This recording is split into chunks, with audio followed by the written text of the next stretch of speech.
दोस्तों नमस्कार, मैं Rajendra Dwivedi, unit media group. मित्रों, आज मैं मायावती जी के चमचा शब्द के बात करूंगा।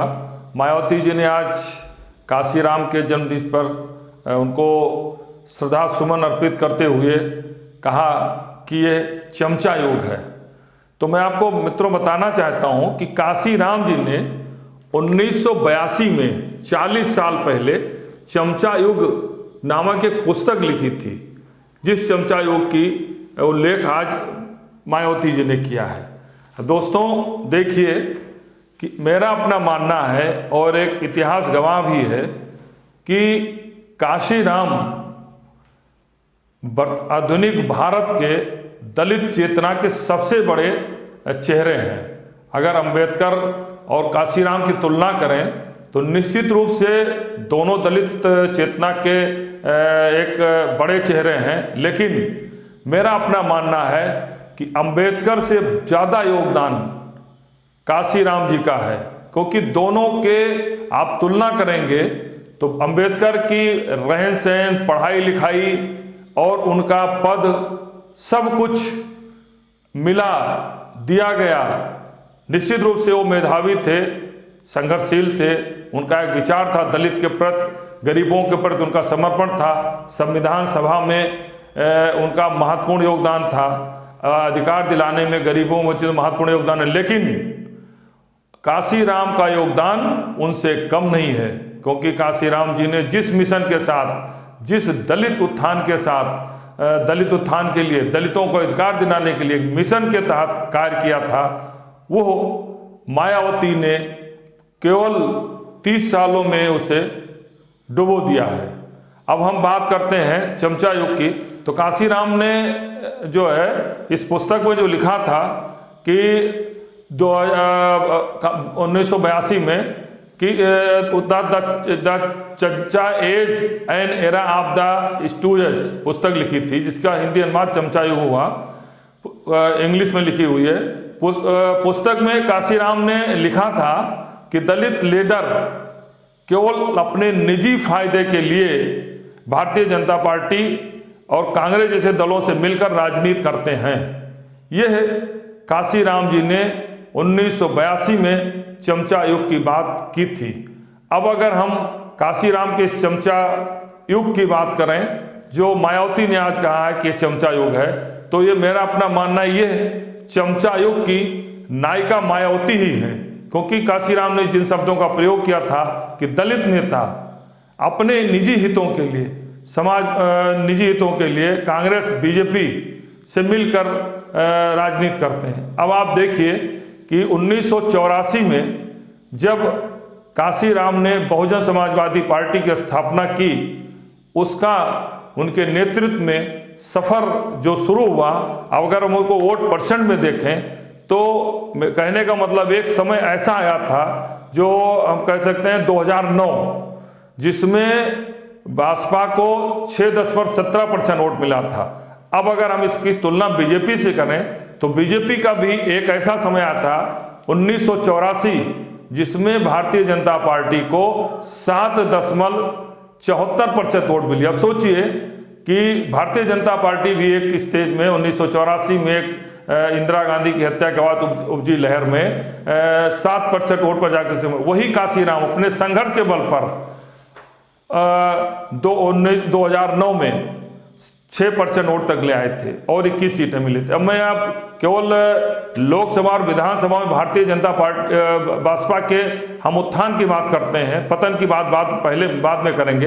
हम देखें कि तो 1989 से अमेरिका अगर शुरू करें, गैर कांग्रेस रेजिम से शुरू करें, तो लोकसभा की हम बात करते हैं तो लोकसभा में काशीराम का मानना था कि जितने सीटों पर अधिक चुनाव हम लड़ेंगे उतनी चेतना, दलित चेतना जागृत होगी, और उनका मानना था हमेशा कमजोर सरकार दलित हितों के लिए ज़्यादा कार्य करती है। तो 9वीं लोकसभा 1989 में 245 सीटों पर भाजपा चुनाव लड़ी थी। हालांकि इसमें उसको 2 दशमलव वोट मिले थे और पंजाब में 1 सीट और उत्तर प्रदेश में 3 सीट जीती थी। अब आप 10वीं लोकसभा 91 में देखें, जिसमें पूरा राम लहर की बात थी, उस समय वोट परसेंट उसका घटा, लेकिन सीटें उसकी 3 बरकरार रही और 3 राज्यों में हुई, मध्य प्रदेश में 1, पंजाब में 1, उत्तर प्रदेश में 1। और इसे 11वीं लोकसभा 1996 की बात करें तो 210 सीटों में देश भर में चुनाव लड़ी थी और 4% वोट मिले थे। इसमें मध्य प्रदेश को 2 सीटें मिली थी, पंजाब में 3 सीटें मिली, उत्तर प्रदेश में 6 सीटें मिली थी। अब आप आए हैं तो 12वीं लोकसभा 1998 में तो हरियाणा में भी इसको 1 सीट मिली, उत्तर प्रदेश में 4 सीट मिली। 13वीं लोकसभा 99 आए तो उत्तर प्रदेश में 14 सीटें। 14वीं लोकसभा 2004 में तो 5% वोट मिले थे और उत्तर प्रदेश में 19 सीटें मिली थी। और 15वीं लोकसभा 2009 में 500 सीटों पर बीएसपी चुनाव लड़ी थी, मध्य प्रदेश में 1 और उत्तर प्रदेश में 20 सीटें मिली थी। यह लोकसभा का अधिकतम सीट मिलने का इसका रिकॉर्ड है, जबकि मत पाने का भी इसका सर्वाधिक रिकॉर्ड 6.17 यही है। इसके बाद 16वीं लोकसभा 2014 में जब प्रधानमंत्री के रूप में नरेंद्र मोदी का चेहरा आया तो बीएसपी की सीटें घटकर 0 हो गईं और 17वीं लोकसभा में जब समाजवादी पार्टी से के साथ समझौता किया तो इसकी सीटें बढ़कर 10 हो गईं। इसी तरीके से अगर विधानसभा में लें तो विधानसभा में हम अगर 91 और ले तो इनको 9.14 सीट मिला था, 12 सीटें, और 1991 में 944 और 12 सीटें मिली थी। इसके बाद 1993 में जब बहुजन समाजवादी पार्टी और समाजवादी पार्टी का समझौता हुआ तो 164 सीटों पर चुनाव लड़ी थी, इसे सर्वाधिक 67 सीटें मिली थी और 11% वोट मिले थे। फिर 1996 में भाजपा ने कांग्रेस से समझौता किया, सीटें उसकी 67 ही रह गईं, लेकिन वोट परसेंट बढ़कर 19.64 हो गया। और कहा जाता है कि इसी समझौते के कारण जब बहुजन समाज पार्टी ने कांग्रेस से समझौता किया तो कांग्रेस के साथ जुड़ा दलित वोट बैंक जो 8% बीएसपी के साथ शिफ्ट हुआ, वो आज तक वापस नहीं गया। फिर आप 2002 में भी बीएसपी को 23% वोट मिले थे और उसको 98 सीटें मिली थी। और 2007 एक ऐसा विधानसभा चुनाव था जिसमें भाजपा पूर्ण बहुमत की सरकार बनाई, 30% वोट और उसको 206 सीटें मिली थी। लेकिन इसी के साथ उसका पराभव भी शुरू हुआ, क्योंकि काशीराम जी ने जिस चमचा युग की बात की थी कि वो अपने हितों को लेकर दलित नेता भाजपा कांग्रेस, अब इसमें हम समाजवादी पार्टी को जोड़ सकते हैं कि उनके साथ मिलकर समझौता करके राजनीति करते हैं। तो अब मायावती का अगर हम देखें तो 2017 में इनको 22% वोट मिले थे और 19 सीटें मिली थी। लेकिन 2018वीं विधानसभा में 2022 में वो चमचा युग जो काशीराम जी ने 82 में कहा था, वो मायावती के सियासत ने असली रूप पहुंचा दिया और केवल 1 सीट मिली और वोट परसेंट जो 89 और 91 में शुरू हुआ था वो घट करके 12.81 रह गया। मतलब सीटें एक राजा भैया और अपना दल सुहेल पार्टी जैसे छोटे छोटे दलों से भी छोटी पार्टी बीएसपी बन के हो रही। अब मायावती ने जिस चमचा युग की बात की है, निश्चित रूप से ये चमचा युग है और उन्होंने काशीराम जो कहा था कि दलित नेता अपने हितों को लेकर भाजपा कांग्रेस व अन्य दलों से मिलकर राजनीति करते हैं। मायावती का भी अगर आप देखें तो इनका भी समझौते की सियासत शुरू हुई 1995 में। काशीराम ने एक रणनीति के तहत मायावती को बीजेपी के समझौता दिलाकर मुख्यमंत्री बनवाया था। उसकी 97 में हुआ और 2003 में 3 बार समझौते से मायावती मुख्यमंत्री बनी।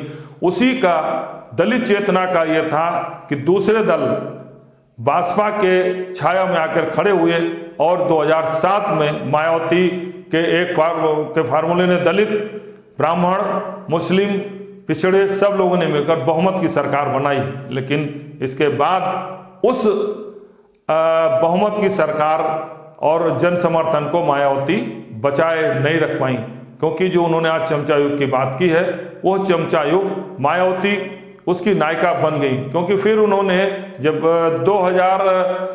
1993 समझौता करने के बाद 1996 में कांग्रेस से समझौता किया, और जब 2014 में उनकी 0 सीट आई लोकसभा में, तो अपने धुर विरोधी समाजवादी पार्टी से समझौता किया और 10 सीटें लोकसभा में मिली।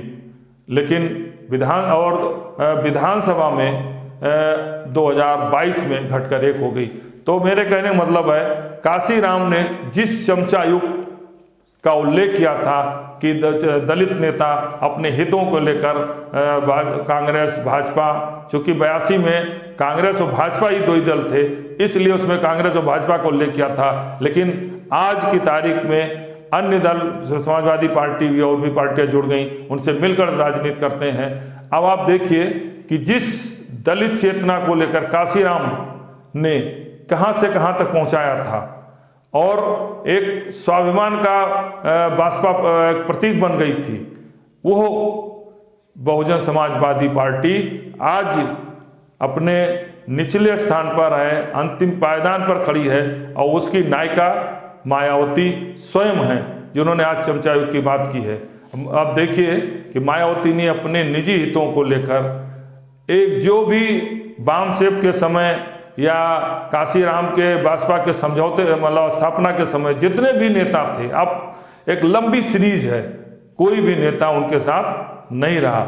और 2019 में लोकसभा में 10 सीट पाने के बाद भी मायावती तीसरी बार अपने नेता सदन को बदल चुकी हैं। कहने का मतलब ये कि हर बार अपनी कमियों को, अपनी सियासत को बचाए रखने के लिए कभी ब्राह्मण पर आरोप लगाती, कभी मुसलमानों पर आरोप लगाती, पिछड़ों पर आरोप लगाती कि इन्होंने मेरा साथ नहीं दिया, और कभी साजिश का आरोप लगाती। लेकिन वास्तविकता यही है कि काशीराम के चमचा युग की जो उन्होंने डिफिनीशन दी थी कि दलित नेता दूसरे दलों के साथ मिलकर भाजपा, कांग्रेस और दूसरे दल अपनी व्यक्तिगत सियासत लाभ के लिए राजनीति करते हैं, वो आज निश्चित रूप से मायावती ने चरितार्थ किया है। और आज उन्होंने जो अपने भाषण में काशीराम जी को श्रद्धांजलि देते हुए उनको जो कहा है कि चमचा युग है, निश्चित रूप से काशीराम के उस पुस्तक का उन्होंने अनुमोदन कर दिया, उस पुस्तक को सही मान लिया है जो काशीराम ने 1982 में लिखी थी। धन्यवाद।